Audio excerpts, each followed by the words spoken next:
Hello there. We should be recording now, and this is our very first video and webinar for the year. I'm just waiting for a few more people to join and look forward to starting right on 8 o'clock. So if you've still got to get a drink of water, visit the bathroom or whatever, now's a good time to do it.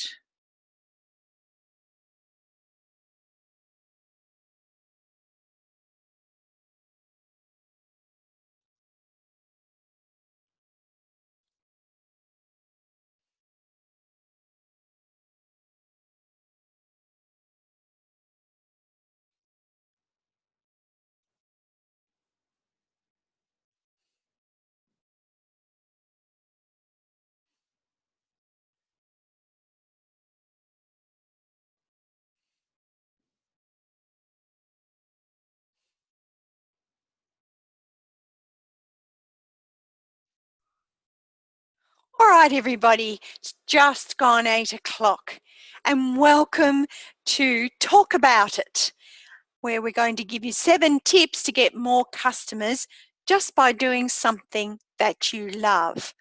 And if you're in business, you do have to be able to talk about it. You have to be able to have a chat. So let's see if we can keep going with the slideshow here. Why does talking about something work, particularly if it's your business? It's the personal touch. You know, people don't just remember what you say, they remember what you project, they remember what they see. So it'll be something simple like maybe you have blue eyes. Then they remember what you show them. They also remember smells and perhaps the ability to have a look at something physically.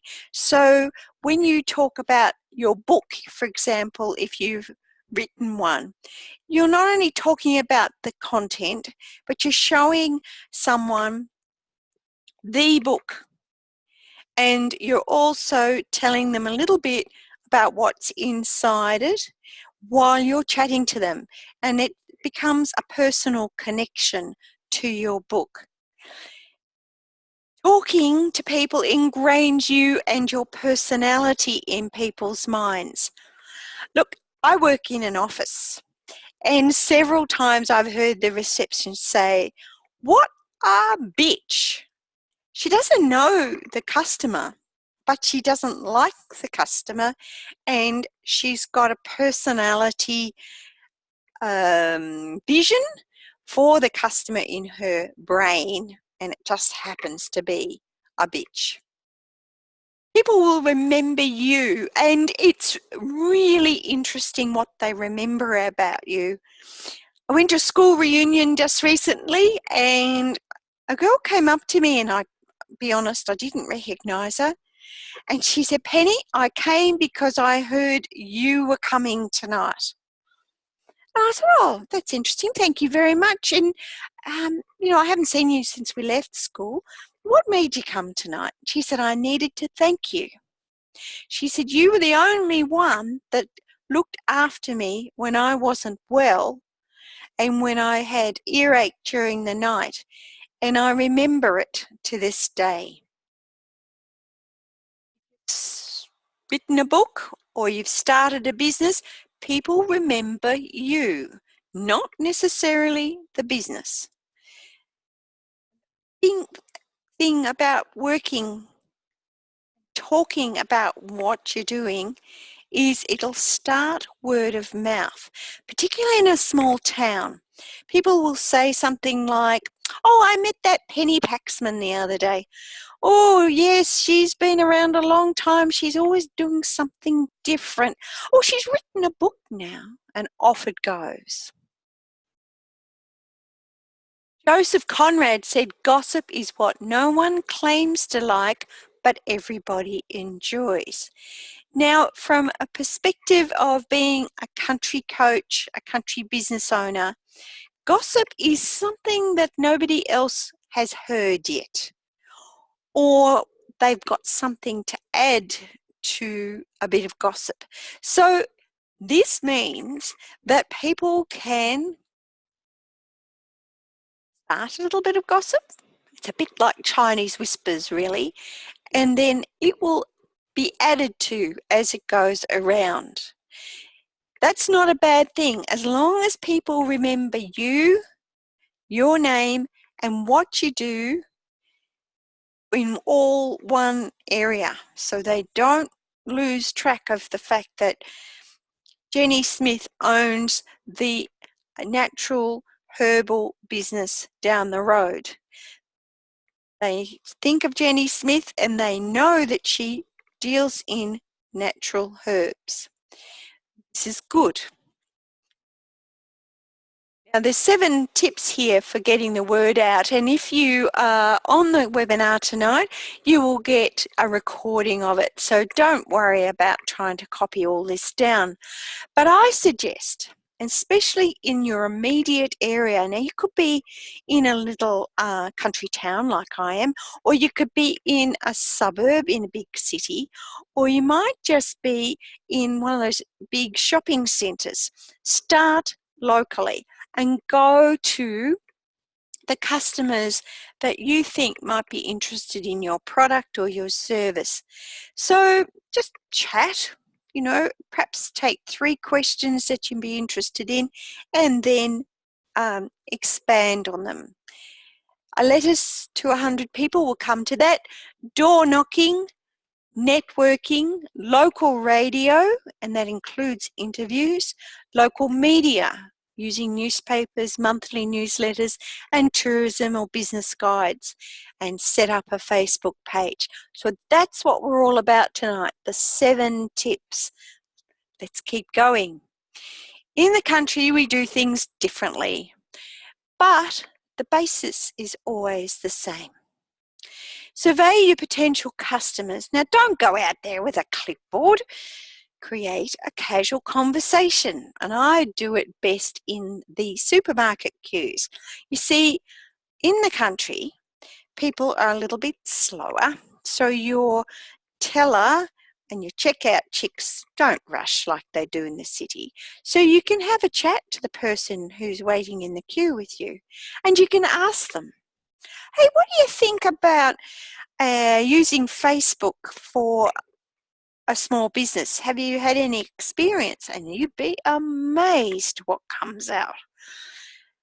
There's another idea, I'm going to open a such and such business and I'd love to do it in this area. Do you think there's any need for one of those? And again, you'll get a heap of information. Ask questions that will give you answers about what that person is likely to buy. And remember it and write it down later if you have to. Now, once you've decided that this is the place to open your business and you've got a business name, maybe you've got the logo and some printed letterheads, use all those if you do have them, but it's time to write 100 letters. Don't make the mistake that we did when we opened a very upmarket guest house and we decided that we couldn't possibly market this until it was 100% right. By that I mean the right bedspreads, the right chairs in the dining rooms, the food was right, we had everything streamlined. That was a huge mistake. We'd written 100 letters to people we knew, word would have got out a lot quicker that we were opening a guest house. I tell you that in those days there was no Facebook, there was no email, especially in this country town. So 100 letters can take the form of something like an email newsletter, but remember, people don't get much mail anymore. So getting something nice through the mail is really, really good. You can use a photocopied letter, and that's very cheap to do. And you can use beautiful postcards, which again are cheap to do, and you can use a company like Vistaprint to do those. At the moment, they have them on special, and you can get 250 postcards done for about $18, and then you add the postage onto that. So it works out at about 22 cents each. So $1.22, including postage, out to 100 people is a very cheap way of, one, getting to the people, and two, getting them to keep your postcard up on the fridge or on their notice board so that they're reminded of what you're doing. If they don't do that, they'll invariably pass it on. The thing about a postcard versus a photocopied letter is it doesn't normally go in the rubbish straight away. It'll be passed on. Ask about the bulk mail rates while you're at it, because sometimes anything over 100 mail outs, 100 or more, will be reduced in price. So you might even get that down to around the dollar mark. There are also programs on the internet where you can send postcards automatically, but there's nothing quite like getting one through the mail.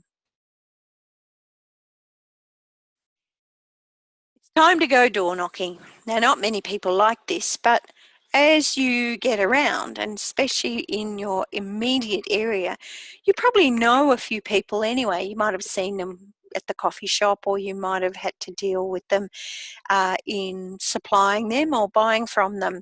So take something that will enable you to introduce yourself, and if you have a business card, now's the time to take it with you, a little flyer, or you'll have some postcards left over. Just take that, introduce yourself, and show the people you're speaking to that you're connected with that business.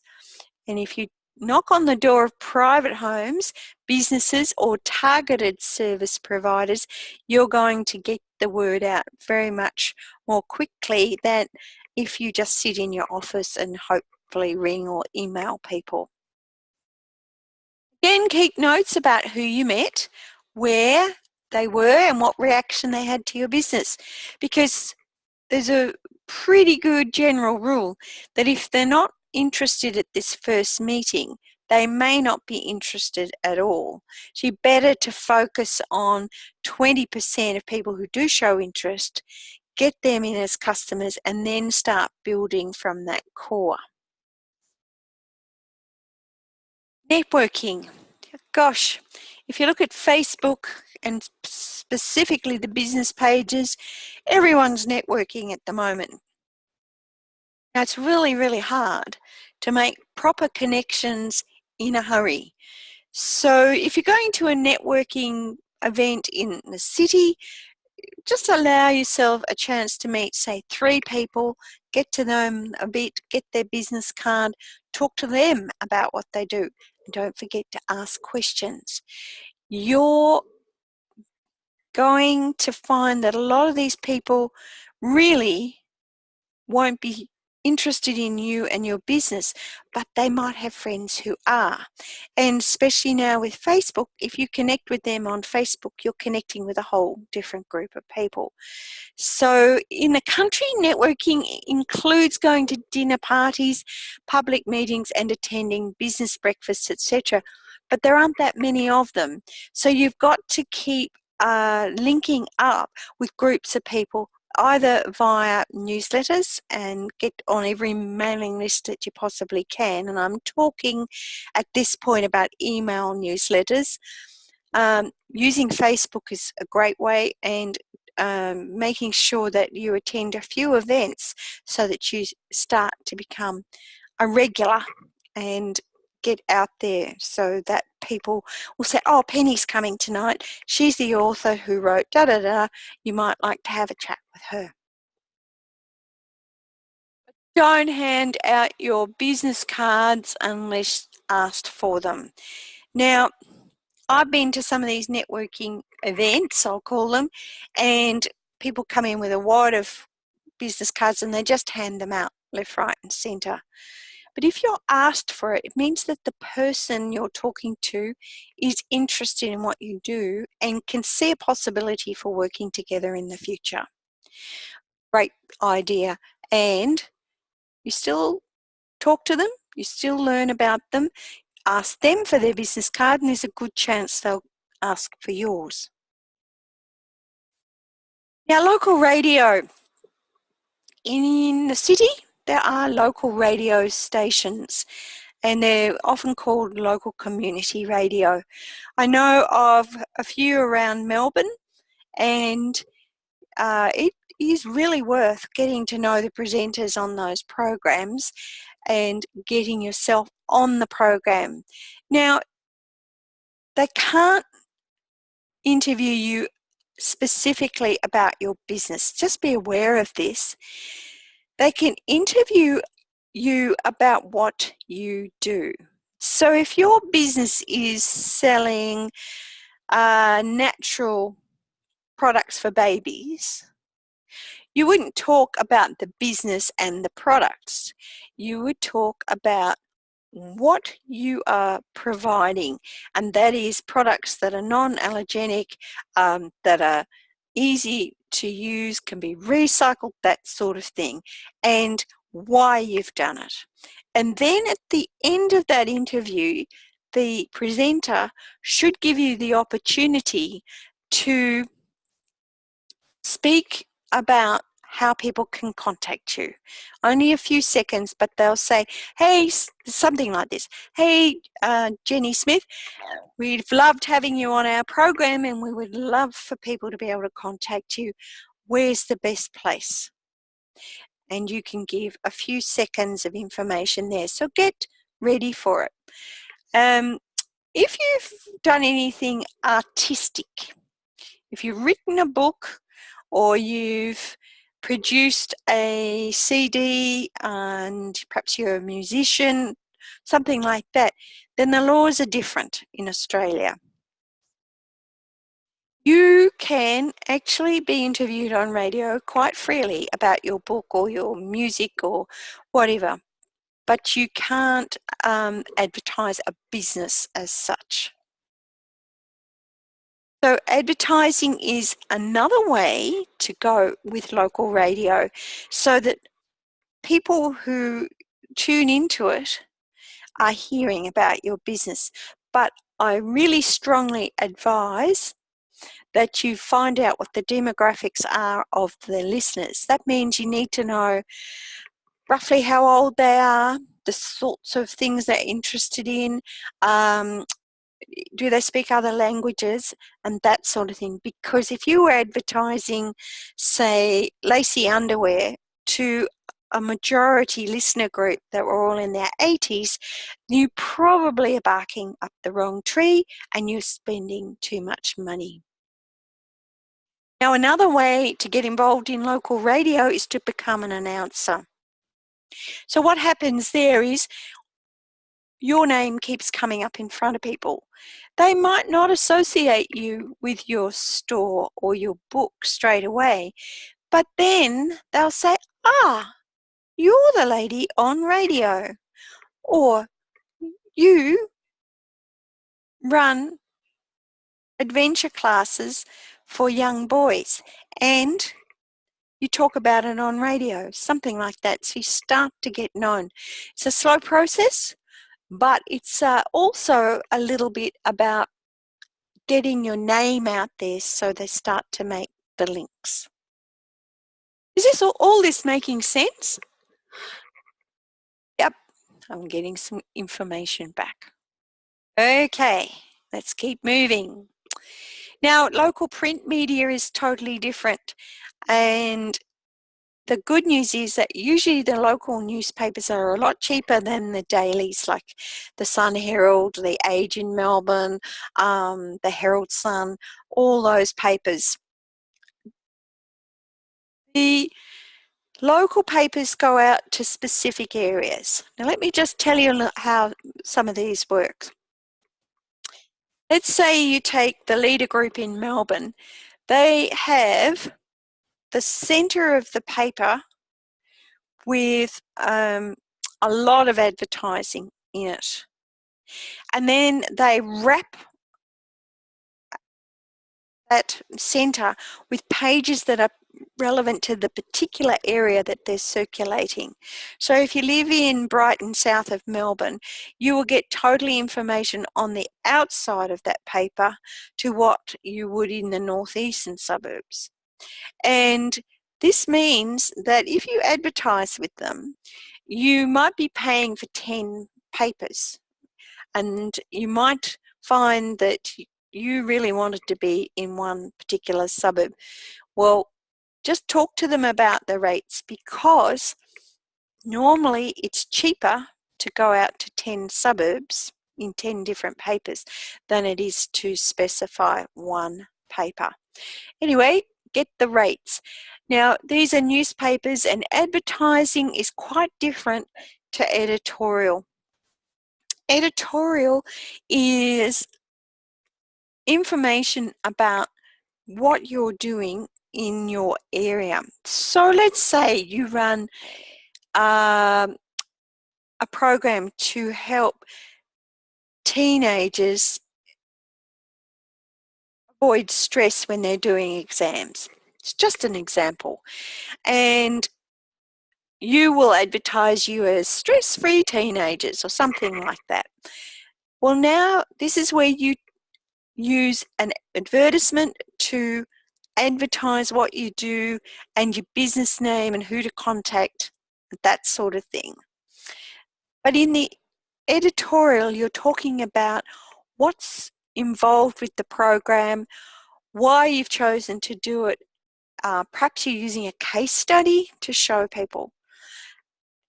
Just a hint, if you write about 300 words editorial and send a photo in, the editors generally are looking for stories to fill spaces.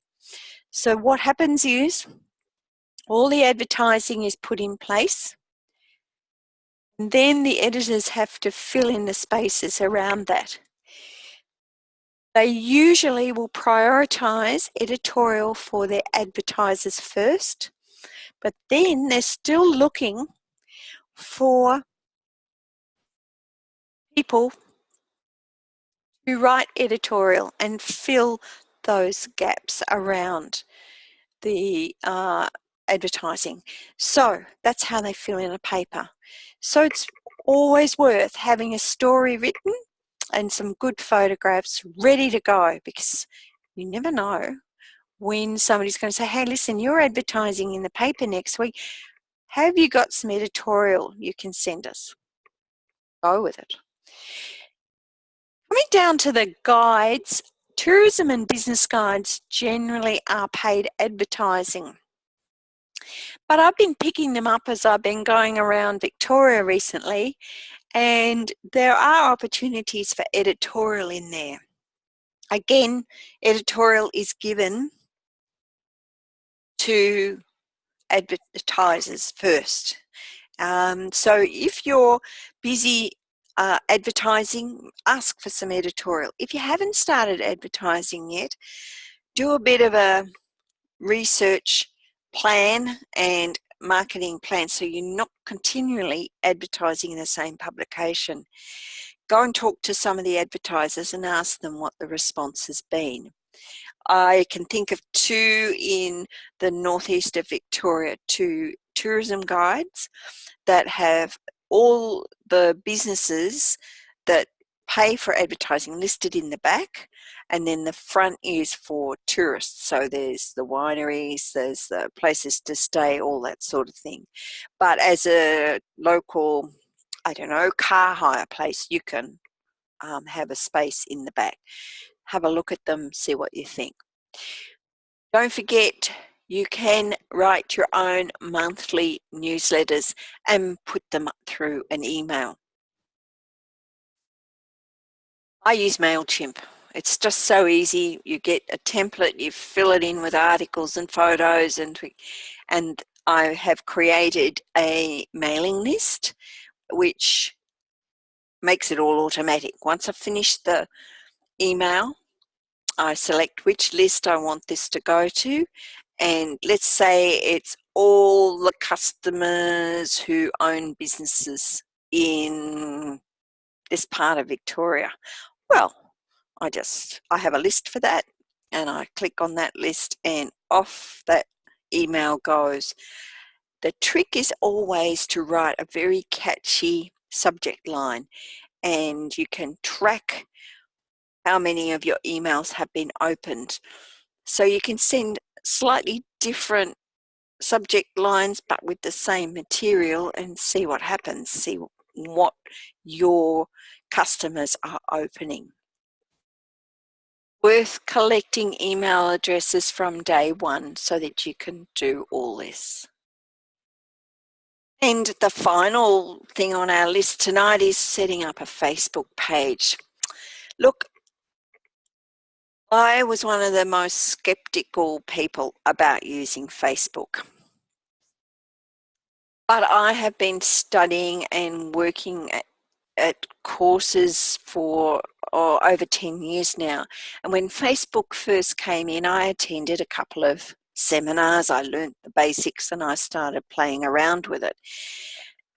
Back in those days, Facebook was much more relaxed about what you did, and there were tricks that you could get, your photos into a format that allowed you to advertise. Well, you're not allowed to do that right now, and Facebook does change. But to set it up, just get a teenager to help you set it up. And the idea would be to set up a separate Facebook page for your business and a separate page for you personally. And that way you can control what goes on to your business page. And also you can send people from your personal page over to the business page. It's important that you post and comment regularly. There's no point having a Facebook page that's a year out of date.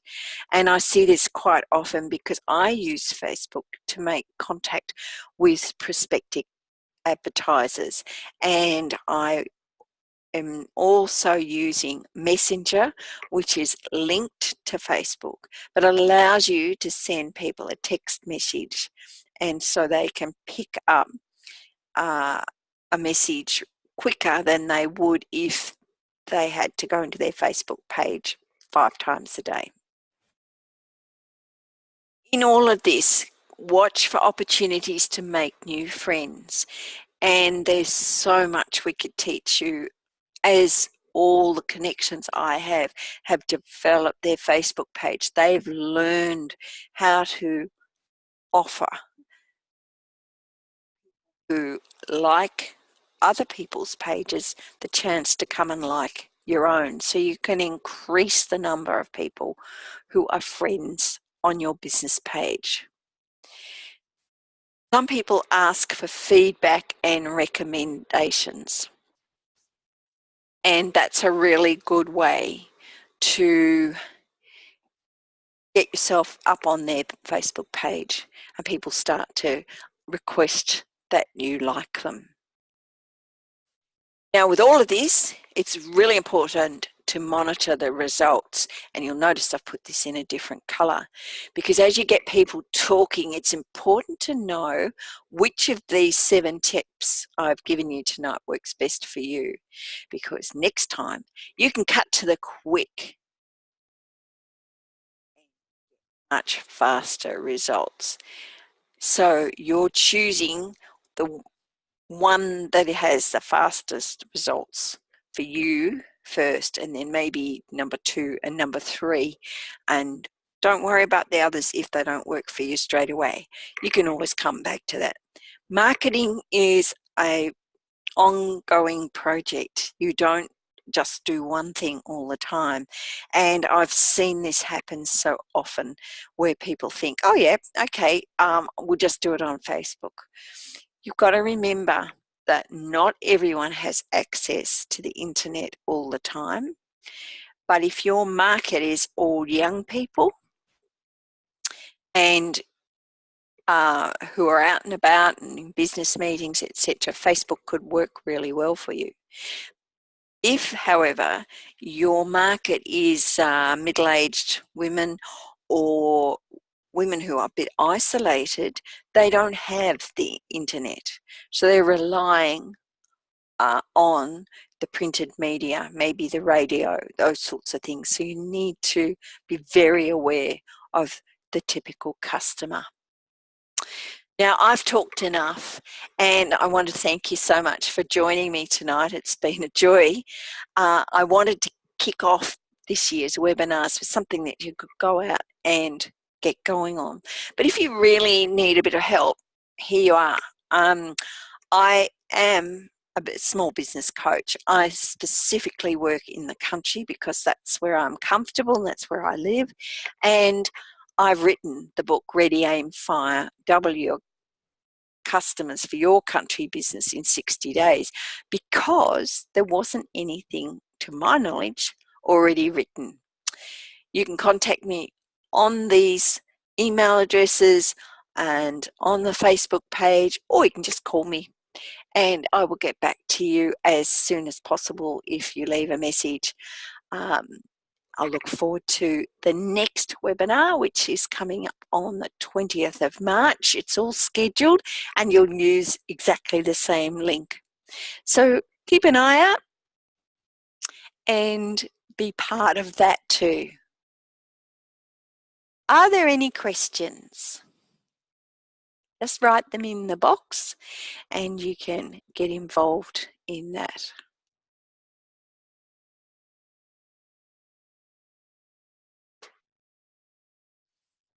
Okay, question from Susie, who is starting a business, funnily enough, in working with children who are stressed. You don't say how old these children are. What's your question is, how do I market to the mums when it's really the kids I want to market to? Well, you know what?